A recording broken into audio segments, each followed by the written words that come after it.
Hello, welcome to another episode of Cooking in Tita Lily's Kitchen. Today, I am going to cook chili chicken. And here are the ingredients.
For this recipe, I will use the thigh part of chicken o hita ng manok.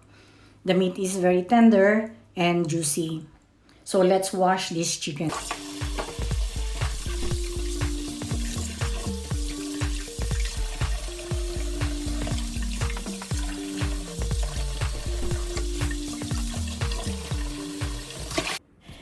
Just to mention, I'm using boneless chicken, which I've already taken out the bone. And then I will slice this into bite size.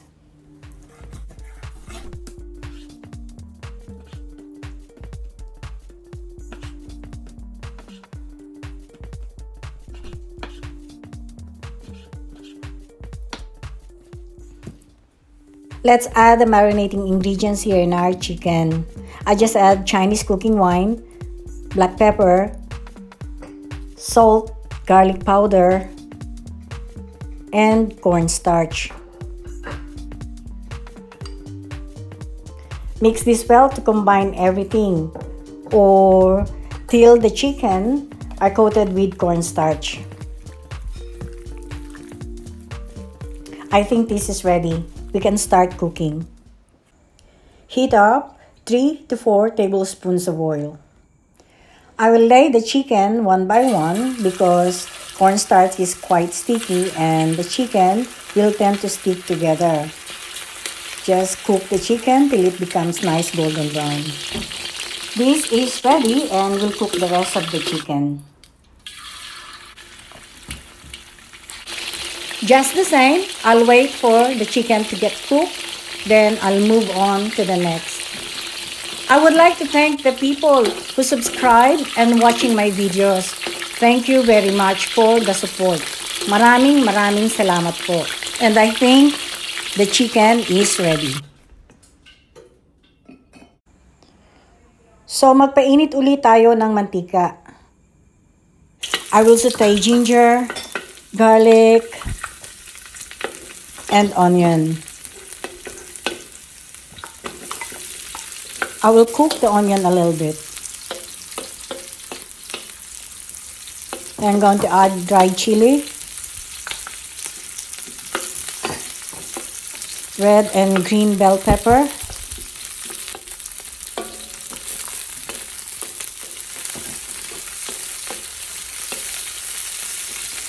then I'm going to add the green chili.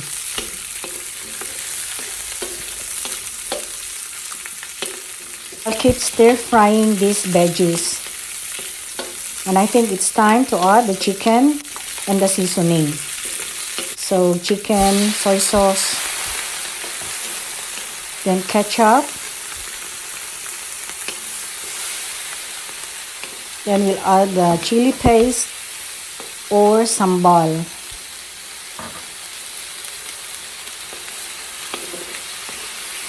And there you go. This is my chili chicken.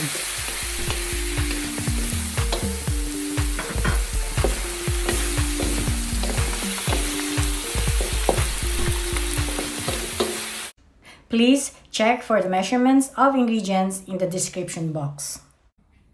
And this is my version of chili chicken. Try this recipe.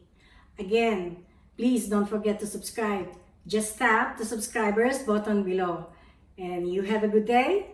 See you again on my next video.